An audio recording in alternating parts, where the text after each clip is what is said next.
Thank you for joining me on part 2 of the Millennium Falcon build. Right here you're seeing one of the pods on either side of the ship that I'm building, marking off the numbers.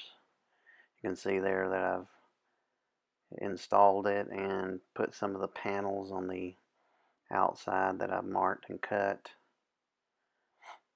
Here's another one. I may have just temporarily installed it on the last image, and then here I'm just starting to do the different the greeblies and all the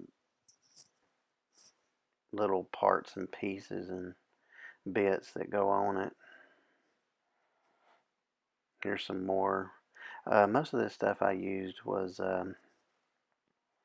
stuff from inside of electronic equipment, printers, uh, uh, landline phones, more modern landline phones. Used a lot of model car parts, model truck parts, model tank parts. Used some tubing. Some of this stuff I used was some copper tubing, and then I went to some plastic rod.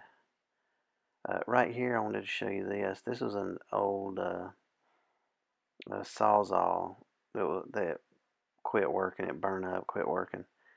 But I used the inside parts on some of this. I cut some of these parts out, these textures, to give it more texture. I cut out and use those. So if you see anything like that, keep it, because you can always use it.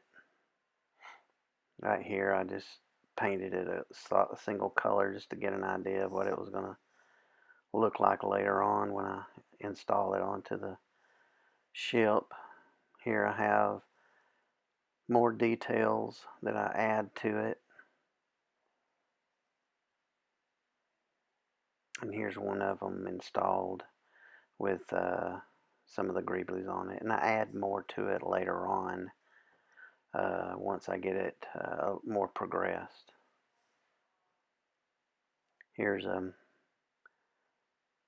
view of it starting to shape up the other side of the cockpit. We're still working on the cockpit here. Like I said, I jump around a lot on this just to keep it going, and so that I don't get bored with one thing. The cockpit there was pretty tough to get correct. It took a while. Right here I'm just measuring it. See how long it was. It was around 46 inches, I think. And then here I'm working on the cockpit again. I used a combination of materials because I didn't know exactly what would work good enough, and I used a combination just to get an idea of what I need, of what would work. And here I am just adding more parts and pieces to it.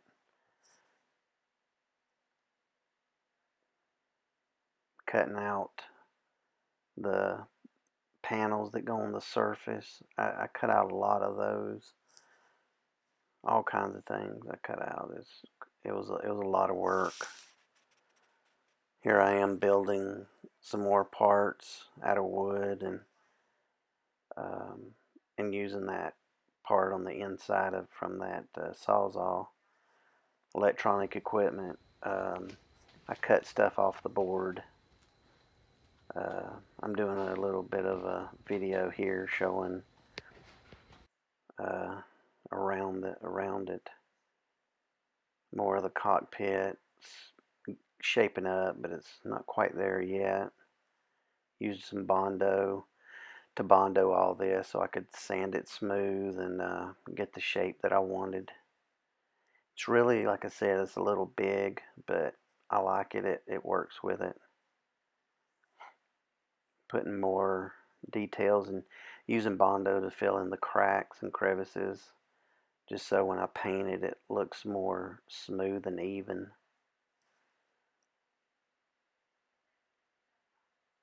Here's some more Bondoing. Did a lot of Bondoed all those edges and creases, all the little cracks and areas. I drew the exhaust vents placement on there, but I end up changing it a little bit later on.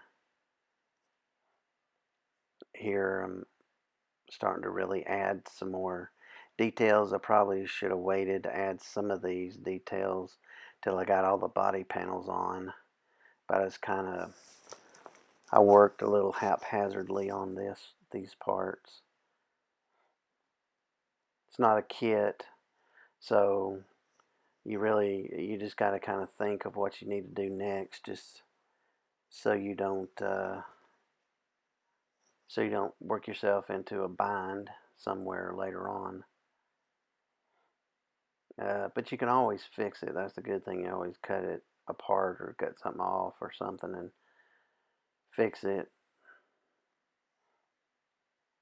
Here I am just putting the edging around the top area there where the turret goes.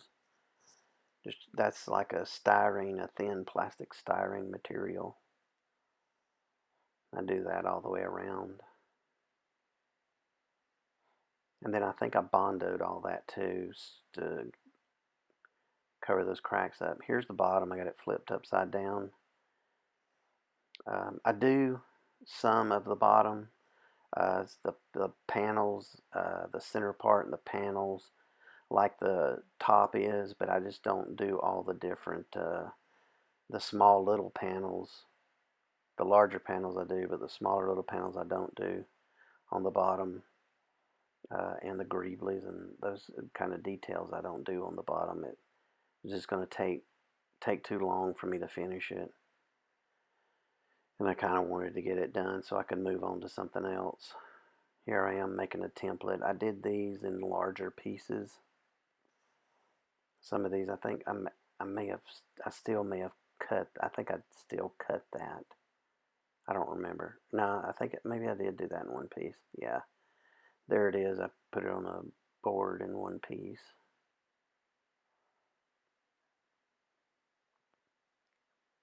Yeah, and there's the template. I think that's the template that I did, and more templates. It's good to make templates, that way you know it's going to fit when you cut it out of wood, so you don't have to waste material. Cockpit. It looks a little flat there on that side, but it's. I don't think it is really that flat. It's more rounded. More Bondo. I Bondoed a lot of those edges to try and clean them up a little bit. And then, and I sand all that smooth. It turned out pretty well when I did that.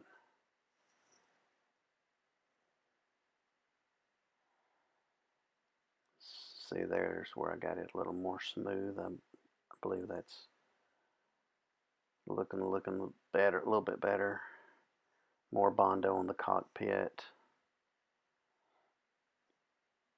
I used a lot of Bondo, but not really a lot. But I sanded off a bunch also.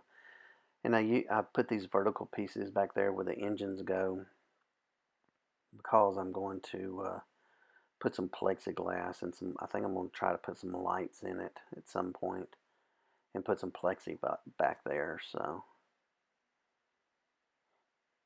here's the cockpit getting smoothed out a little bit more, starting to shape up. It's not exactly 100% again.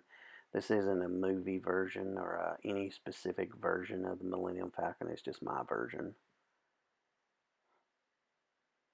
Cockpit's starting to smooth up, and I get it to where it's really, really smooth. It looks, when I get finished with it, and you'll see in the later And then in another video, probably the next video, will show more of it smoothed out. And that's it. Well, I appreciate it. Join me again for part 3 of the Millennium Falcon build.